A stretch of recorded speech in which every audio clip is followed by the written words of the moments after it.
Thank you, Mr. Speaker. I thank the Prime Minister for advance sight of her statement, but I have to ask, where is the leadership? The phrase which is often used, we thought the Prime Minister had reached rock bottom, but she's still digging. Mr. Speaker, we have 4 sitting days left in this place before the Christmas recess. We are then left with a narrow window when we return in January to find a way forward out of the government's Brexit timetable. It cannot be done. After 2 years of negotiation, the Prime Minister has designed a deal that she knows that she cannot deliver. It doesn't have the support of this House. Mr. Speaker, it is time to call time on this government. It is a laughingstock. Companies and their workers do not know if we're going to be crashing out of the European Union in 3 months' time. We've just over 100 days.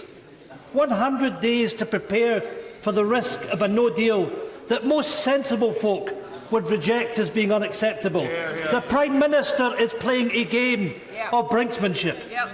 The European Council President Donald Tusk was clear when he said, "I have no mandate to organise any further negotiations." What more does the Prime Minister need to hear to know that her deal is dead? This is embarrassing. The Prime Minister might be prepared to be embarrassed by the shambles, but the rest of us are not. Parliament needs to take control of this situation and seek to find a solution that prevents a risk to jobs and prosperity. It's the people of our countries that we are talking about. Today, Prime Minister tells us that there are no other options. That is not the case. Standing before Parliament ruling out another referendum on EU membership is an act of desperation from the Prime Minister. Knowing that she cannot get her own deal through this place, the Prime Minister wants to silence debate. Having taken away Parliament's voice, our rights to a meaningful vote, now the Prime Minister wants us to take the right of the people to vote away. Their democratic right to have their say. Their democratic right to change their mind. Mr. Speaker, I plead to the Prime Minister to put all options back on the table. Stop operating in isolation. Reach out and speak with the opposition parties. We all have a responsibility to protect our citizens. It is time, Prime Minister, to move beyond narrow party politics that this place operates with. It is time to operate in the interests of all our nations.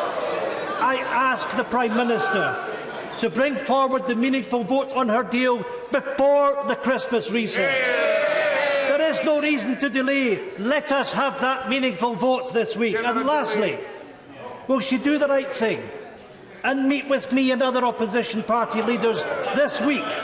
Collectively, this, Mr. Speaker, is the true test of this government's word. If we are to believe that we are a partnership of equals, then now today we must be heard. Thank you. Well, first of all, I'm happy to say to the right honourable gentleman, if he wants to come to talk to me about this issue, I'm happy to talk to him about it. But we do have a fundamental difference of opinion that was revealed in the response of his party to what I said in my statement. I believe we should deliver leaving the EU for the British people. He believes we should stay in the EU. So that's a fundamental difference that we have there. He talks about putting jobs and prosperity first. This deal does just that, but it delivers on the referendum while protecting jobs and prosperity. He says he doesn't want to leave with no deal. Well, the only way to ensure that you leave without having no deal is to support a deal. And can I just remind the right honourable gentleman gently that 56% of Scots voted for pro-Brexit parties. Danger.